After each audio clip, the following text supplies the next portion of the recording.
আরেকটা ইম্পর্টেন্ট জিনিস হইলো ফ্রেন্ড সিলেকশন, তাই না? যে তোমার কোন টাইপের বন্ধু আসলে তোমার দরকার। আসলে আমরা ওই একটা কথা আছে না, সৎ সঙ্গে স্বর্গবাস, অসৎ সঙ্গে সর্বনাশ। কথাটা কিন্তু ট্রু।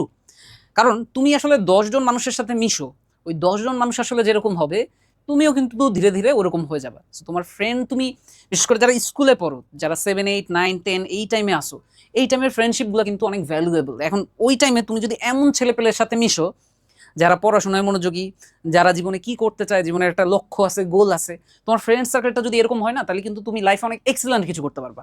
আর যদি তোমার ফ্রেন্ড সার্কেল হয় কে কি করবে জানে না, এখনো উল্টাপাল্টা কাজ করতেছে, উল্টাপাল্টা জিনিসপত্র খাচ্ছে, এই টাইপের ফ্রেন্ড সার্কেলে মিশলে কিন্তু তুমিও ধীরে ধীরে কি ওদের মতোই একজন হয়ে যাবা।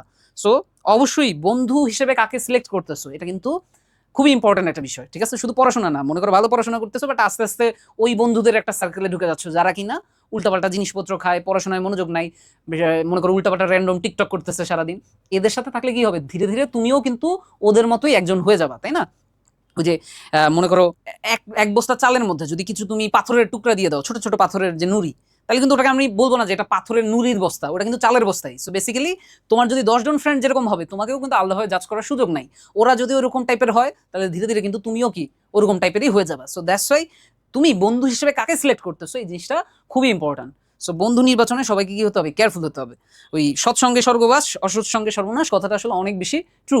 আরেকটা জিনিস হলো নিজেকেও ঠিক হতে হবে, শুধু বন্ধুদের ঠিক রাখলে হবে না, নিজেকেও কি করতে হবে, ঠিক রাখতে হবে। নিজেকে ঠিক রাখতে হবে মানে কি, ওই যে মির্জা গালিবের একটা কথা আছে না, যে আমি আজীবন আয়না মুছে গেলাম, আজীবন মানে চেহারায় ধুল দেখা, মানে যে মনে হচ্ছে যে ওকে একটু অপরিষ্কার, আজীবন আয়না মুছে গেলাম, কিন্তু ধুলটা আসলে ছিল কি আমার চেহারায়। সো নিজেকেও কি করতে হবে, কিছুটা চেঞ্জ করতে হবে নিজের মধ্যে। তুমি একটু লিস্ট করবা যে কি কি জিনিস তোমার ভালো, কি কি জিনিস খারাপ, কি কি জিনিস তোমার পরিবর্তন করা লাগবে। তুমি বেশি আইলসা, তাহলে তোমার কি করতে হবে, ওই জিনিসটাকে চেঞ্জ করতে হবে।